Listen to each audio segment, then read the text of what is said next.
এইমাত্র বড়সড় দুর্ঘটনার কবলে পড়লেন তৃণমূল কংগ্রেসের সভাপতি অনুব্রত মণ্ডল। পরপর দুটি গাড়ি মুখোমুখি ধাক্কা লাগায় তিনজন পুলিশকর্মী সঙ্গে সঙ্গেই আহত হলেন।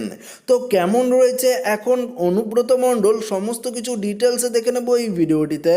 তা আশা করি প্রত্যেকেই ভিডিওটি আপনারা প্রথম থেকে শেষ পর্যন্ত মনোযোগ সহকারে দেখবেন এবং আমাদের চ্যানেলে নতুন হয়ে থাকলে চ্যানেলটিকে এক্ষুনি সাবস্ক্রাইব করে নেবেন এবং পাশের দেওয়া বেল আইকনটিকে প্রেস করবেন এই ধরনের লেটেস্ট ভিডিওর আপডেটগুলো সর্বপ্রথম সবার আগে পাওয়ার জন্য। তো আসুন বন্ধুরা, দেরি না করে ভিডিওটি আমরা শুরু করি।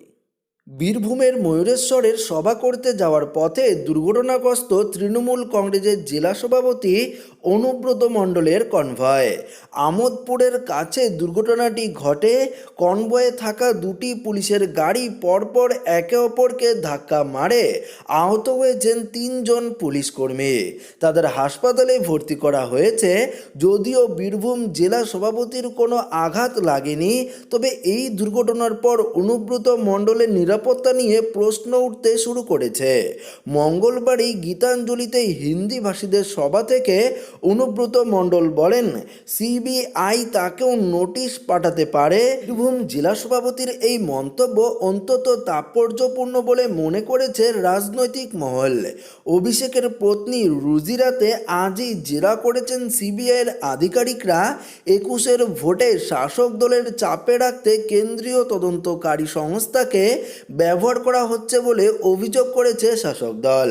তারপরই অনুব্রত মণ্ডলের এই মন্তব্য নিয়ে নতুন করে জল্পনা শুরু হয়েছে, কারণ অভিষেকের পত্নী রুজিরাকে কয়লাকাণ্ডে সিবিআই নোটিশ পাঠানোর পরেই ফিরাদের কন্যাকেও সিবিআই নোটিশ পাঠায়।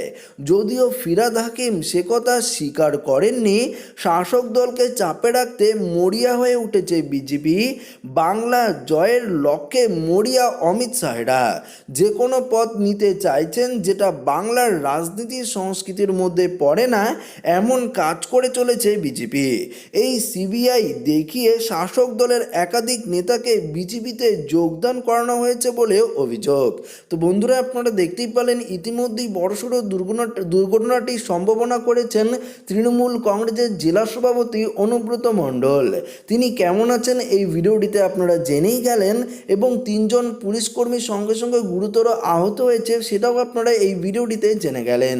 তো আজকের এই ভিডিওটি কেমন লেগেছে অতি অবশ্যই কমেন্ট করে জানিয়ে দেবেন। ভিডিওটি ভালো লাগলে ভিডিওটিকে অবশ্যই লাইক করবেন এবং ভিডিওটি সবাইকে শেয়ার করে জানিয়ে দেবেন। যারা নতুন রয়েছেন আমাদের চ্যানেলটিকে এখনো সাবস্ক্রাইব করেননি, চ্যানেলটিকে সাবস্ক্রাইব করে আমাদের সঙ্গে এভাবে জুড়ে থাকবেন। ধন্যবাদ।